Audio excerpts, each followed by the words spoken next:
Dunia ini tak sampai setengah sayap nyamuk. Kau tangkap nyamuk, ambil sayapnya sebelah. Itulah dunia. Itulah yang kau kejar dengan cara haram. Bantai saja, hantam kromo, sikut kiri, sikut kanan. Padahal yang dicari itu cuma setengah sayap nyamuk. Dunia kau kejar, akhirat melayang. Akhirat yang kau cari, dunia datang bersimpuh di bawah tapak kaki. Ketika Tuan Haji Dasril, saya ingat, cuman pura-pura aja. Orang tulisannya ada kok. Ketika Tuan Haji Dasril Sultan Bagindo berjumpa sama Buya Hamka, apa kata Buya Hamka? Bukalah rumah makan. Karena ketika orang sampai di rumah makan, yang pertama kali dikasih air minum. Rumah makan Haji Dasril, orang kalau pertama dikasih air minum, bukan macam rumah makan tempat lain. Macam gurun Sahara, leher tak dikasih air minum. Kasih air minum. Orang kalau dikasih air minum pasti dia menyebut nama Allah, Bismillah. Setelah kasih air minum, kasih dia makan. Setelah dia makan, pasti dia ucapkan Alhamdulillah, mengalir pahalanya. Hidup simple, rezeki datang dari Allah. Lapangkan leher orang, penuhkan lambung orang, dia bayar alhamdulillah, tak dibayar na'udzubillah. Insya Allah rezeki melimpah ruah. Akhirnya dibukalah ini, muncullah begadang 5. Boleh tak begadang? Boleh kalau ada artinya. Begadang boleh saja kalau ada artinya. Kata Bang Roma, yang nggak percaya terlalu. Banyak orang silap, orang salah, disangkanya rezeki itu punya dia, padahal rezeki itu punya Allah. Carilah dengan bismillah, tutuplah dengan alhamdulillah, maka rezeki melimpah ruah. Haji Dasril Sultan Bagindo contohnya. Mau percaya alhamdulillah, nggak percaya bukti sudah ada. Saudara yang dimuliakan Allah SWT, orang dulu cari rezeki itu simple, mudah. Bangun pagi, sholat subuh, ke surau, ke masjid, ke langgar, ke musola, pulang ke rumah, sarapan, pergi ke kebun. Habis itu ngelihat sawah, ngelihat kebun, kemudian sholat zuhur berjamaah, habis itu menjelang asar pulang ke rumah. Tetap bisa dengan kumpul keluarga, tetangga, sahabat, jiran, kawan. Malamnya bisa wirid yasin, sorenya bisa datang, ada acara tahlilan bisa kumpul, silaturahim tersambung, meninggalnya husnul khotimah. Orang sekarang berangkat sebelum ayam berkokok. Ayam belum bangun, dia udah bangun. Pulangnya ayam sudah tidur, dia baru pulang. Tidak pernah jumpa tetangga, tidak pernah jumpa anak, tidak pernah jumpa kawan, tidak pernah silaturahim, semuanya online. Tapi penyakitnya offline. Pergi pagi, pulang petang, peras keringat, banting tulang, tunggang langgang, luntang lantung, sholat tinggal, puasa tinggal, silaturahim tidak, rezeki tak dapat, penyakit datang. Itu kan yang terjadi pada masyarakat sekarang. Ke masjid tak pernah, yang dicari rezeki, bolak-balik kemana-mana cari duit. Setelah duit dapat, bulat-bulat diserahkan ke dokter spesialis. Wafat duit 1 koper, dimakan tak bisa. Mau makan nasi diabetes, mau makan gulai kambing kolesterol. Apalagi sempat menikmati hidup? Tak sempat. Orang dulu hidup sederhana, rezeki luar biasa, barokah mengalir sampai mati, sempat pula membangun surau dan musola. Hari ini kita sedang belajar bagaimana mau maknai hidup. Berangkat pagi, kena macetnya 2 jam, pulang sore macetnya 3 jam, sampai di rumah sudah teler, sholat tinggal, puasa diqadha di hari tua sudah kena mah akut usus dipotong. Apalagi nikmat hidup, tinggal sakaratul maut, mati. Tapi begitu hidup mengurut aturan ulama, bukalah rumah makan, kasih orang minum, kasih orang makan, rezeki melimpah ruah. Tapi kalau ada hutang 555 perak, yang 5 perak mesti dibayar. Pesan Buya Hamka, 555 perak utang engkau kepada non muslim, yang 5 perak mesti kau bayar. Kenapa? Karena kalau tak kau bayar, kau akan cari dia di akhirat. Kemana kau mau mencari dia? Itu dipegang oleh Haji Dasril Sultan Bagindo sampai umur 79 tahun. Amanah, jujur, kata orang sekarang, berintegrasi, berintegritet, berjujur, amanah. 5 perak guys, 5 perak, 555 perak. Adik-adik sekarang yang muda-muda masih sempat nengok duit limper?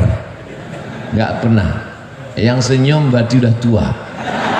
Saya masih sempat beli bonbon limper 5 perak, gambar burung. Duitnya itu tidak terlalu terang. Kalau duit 100 terang dia.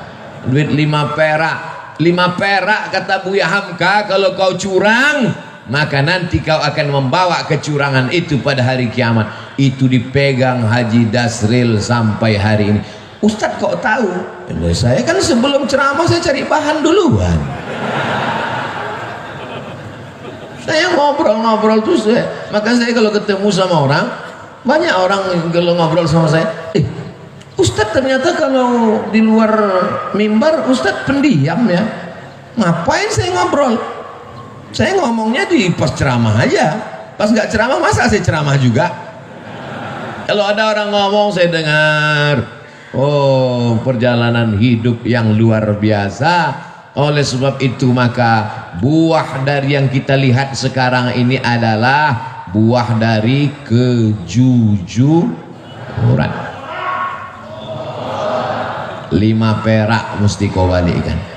Ini kadang kita dikasih orang belanja, nih 100.000, beli nasi bungkus 1 harga 15.000, 85.000 halal.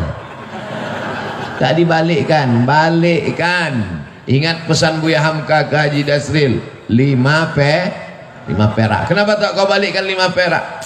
Alah sikit aja kok. Gara-gara 5 perak itulah kita masuk neraka jahanam. Malunya. Kenapa dia masuk neraka? Korupsi 5 miliar. Bangga kan? Kenapa masuk neraka? Karena menggelapkan APBN. Keren kan? Kenapa masuk neraka? Karena 5 perak. Nerakanya sama pula tuh. Bukan neraka 5 miliar sama 5 perak lain. Yang 5 perak nerakanya 25 derajat Celcius. Mendidih juga otak kepalamu. Diletakkan batu kerikil di tapak kaki, mendidih otak. Yablugh ka'baihi, sampai ke mata kaki. Yaghli biha dimaghuhu, mendidih otak di kepala. Allahumma ajirna minan nar, Allahumma ajirna minan nar, Allahumma ajirna minan nar. Dosa kepada Allah bisa ditebus dengan istighfar, tapi dosa hutang kepada manusia bisa?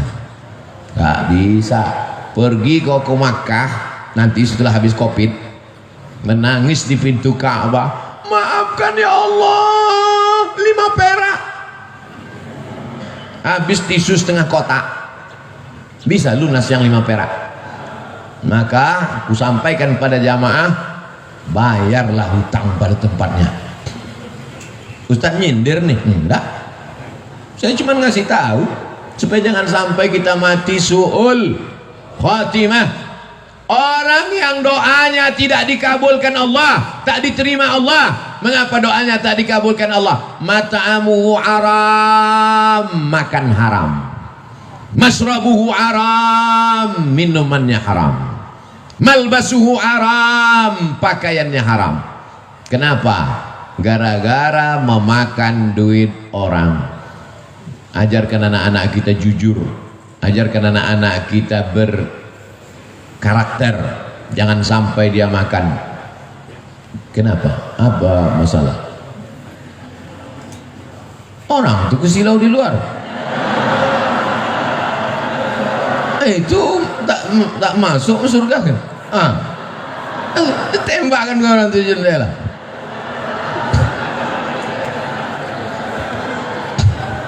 Lalu saya bilang jangan aniaya orang. Masya Allah. Ibu-ibu itu layar di atas hidup. Kenapa tak ditonton layar itu? Ada layar dua tak ditonton orang. Itu panitia tidak mau zolim, makanya dipasang layar. Di luar pakai ada layar mereka. Itu juga mereka sangat takut matahari terbit. Karena kalau matahari terbit gambar itu hilang. Layar itu kan adanya kalau gelap kan, macam nonton layar tancap mereka tuh di sana. Tapi insya Allah walaupun mereka di luar, mungkin mereka lebih dulu masuk surga dari kita. Mungkin. Man kharaja fi talabil ilmi, siapa yang keluar rumah untuk menuntut ilmu, fahuwa fi sabilillah, maka dia sama dengan orang berjihad fi sabilillah. Pelajaran yang kedua, apapun profesi kita, carilah profesi yang melapangkan kesulitan orang lain, yang mengenyangkan perut orang, yang melapangkan tenggorokan orang, yang memudahkan urusan orang, maka dimudahkan pula urusan hidupmu insya Allah. Ini sekarang orang ini otaknya sungsang. Kalau bisa dipersulit, kenapa dipermudah? Begitu kan prinsip orang sekarang? Dipersulit, dipersusah, diperpayah. Begitu orang minta, Pak bisa nggak dipermudah? Wani piro, bayar berapa? Dunia ini tak sampai setengah sayap nyamuk. Kau tangkap nyamuk, ambil sayapnya sebelah. Itulah dunia. Itulah yang kau kejar dengan cara haram. Bantai saja, hantam kromo, sikut kiri, sikut kanan. Padahal yang dicari itu cuma setengah sayapnya. Dunia kau kejar, akhirat melayang. Akhirat yang kau cari, dunia datang bersimpuh di bawah tapak kaki. Kalau tak percaya, tanya sama Haji Dasril Sultan Baginda. Cemana dunia ini bisa datang ke tapak kakinya? Kejujuran, jangan makan duit orang walaupun 5 perak. 5 perak tak ada lagi Pak Ustaz, terserahlah, payah kali ceramah sekarang. Siap kita didik anak-anak kita jujur.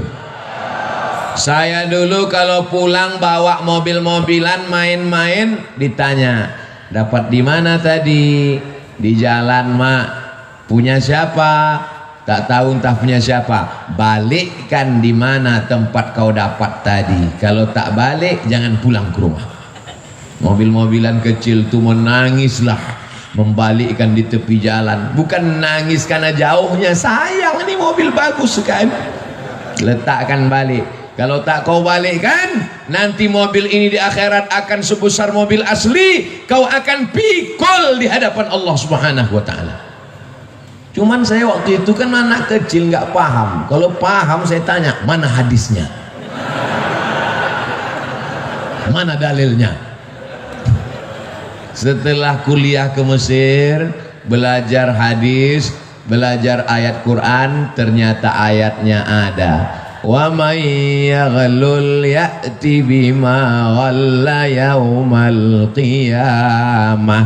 Siapa yang curang, dia akan membawa kecurangannya hari kiamat. Masuk ke rumah makan, rendang ada, gulai ada, sup ada, ayam goreng ada. Tiba-tiba bagian bawah ayam goreng itu diambil sikit, yang rendang dicolek sikit, Yang jual nggak tahu akan kau pikul seperempat ayam goreng hari akhirat. Kalau ada nanti di akhirat yang mikul mobil dinas plat merah, keren kan? Kalau ada nanti yang mikul APBD, APBN, keren kan? Tapi kalau yang mikul ayam goreng, malunya di akhirat. Mikul bakwan, wa mayyalul, siapa yang curang, ya'ti bima walla yaumal qiyamah, kau akan membawa kecuranganmu pada hari kiamat. Dosamu kepada Allah, salat sunat taubat 2 rakaat, beristighfar, selesai. Tapi dosa kepada manusia bisa. Berapa banyak orang bersalah kepada Haji Dasril, entah berapa goreng ayam, entah berapa rendang sudah diseludupkan orang, pakai bungkus tisu masuk ke kantong. Rugikah dagangannya? Tumpurkah bisnisnya? Tidak. Siapa punya rezeki? Allah. Iyyaka na'budu wa iyyaka nasta'in. Selesai 2 masalah. Masuk masalah yang ketiga. Apa yang dicari dengan bisnis-bisnis ini? Buka rumah makan 1 berhasil, buka begadang 2 berhasil, buka begadang 3 berhasil, buka nggak bisa tidur malam berhasil. Begadang itu kan tak bisa tidur malam. Yang dicari ini sebenarnya apa? Dunia ini kalau dikejar macam menelan air garam, makin ditelan makin haus, makin ditelan makin terbakar. Lau kana libni Adam wadiyan min zahab, seandainya manusia itu punya satu lembah dari emas, ada gunung, ada bukit, ada emas, apakah dia akan berkata cukup 1? Pasti dia akan minta tambah. Tapi beda dengan yang satu hamba Allah ini. Dibuka usaha ini banyak untuk bangun masjid. Dibuka usaha ini banyak.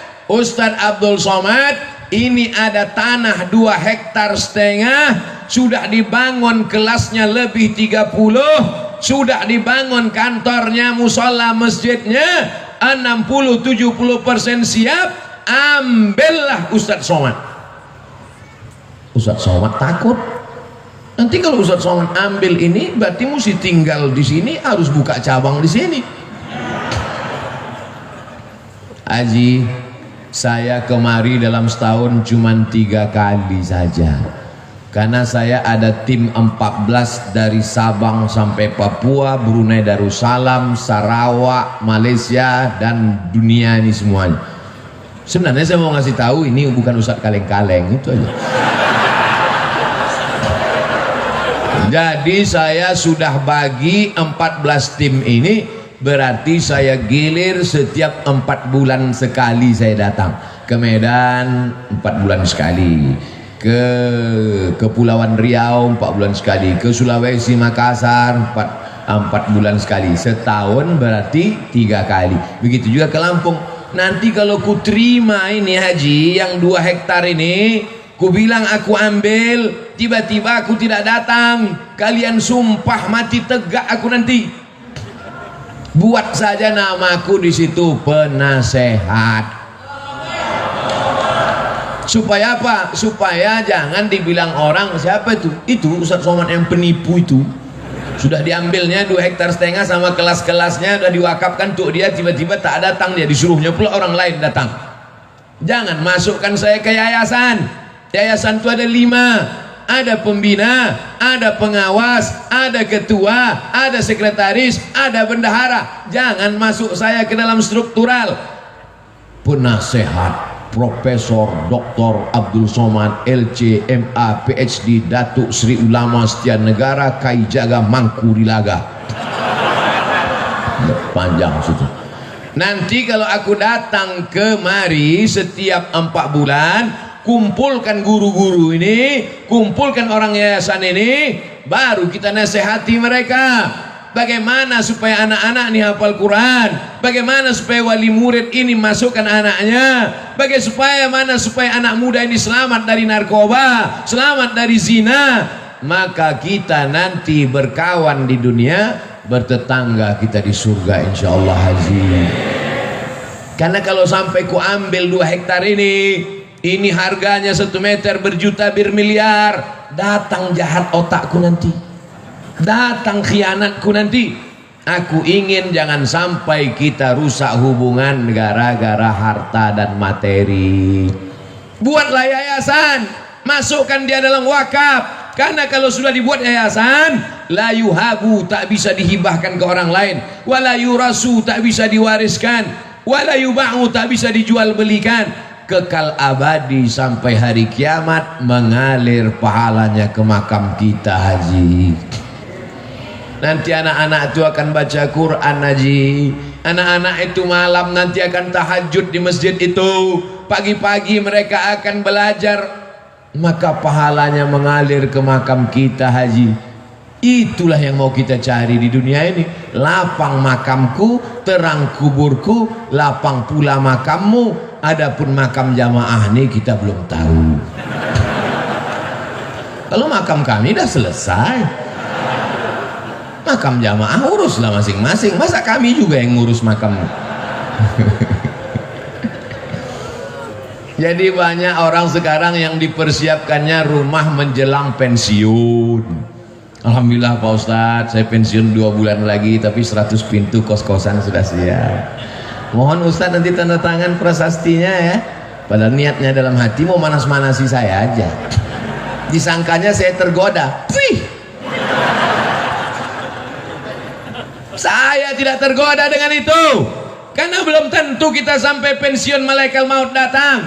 Tapi ketika yang dibangun masjid, yang diwakafkan pesantren tahfiz Quran, itulah yang membuat saya cemburu luar biasa.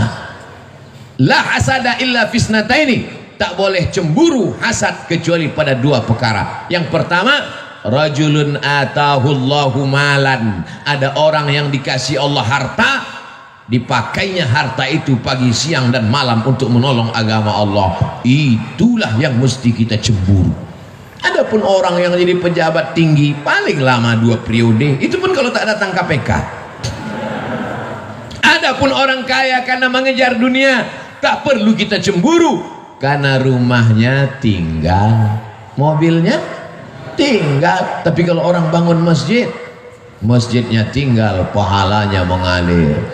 Ustadz Somad, itu ada orang kaya Pak Ustadz, kondominiumnya 100 lantai ke atas, 100 lantai pula ke bawah. Di lantai bawah tuh Pak Ustadz, air semua, macam tinggal di akuarium Pak Ustadz. Saya tidak terpukau, saya tak cemburu sedikit pun, karena yang 200 lantai itu kalau dia mati tinggal. Tapi kalau dia bangun 2 hektar dengan 30 sekian kelas, dengan surau langgar musola, dengan penghafal Quran, anak hafal Quran 1 hari ngulang hafalan 2 juz, 1 bulan hatam 2 kali, setahun hatam 24 kali, anak yatim diberikan gratis. Itulah yang kita cemburu, karena kita belum bisa melakukan itu. Betul?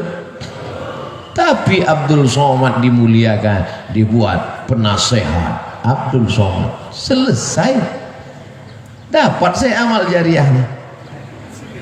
Tapi belum tentu pasti juga lagi. Ini masih dalam tahap penjajakan.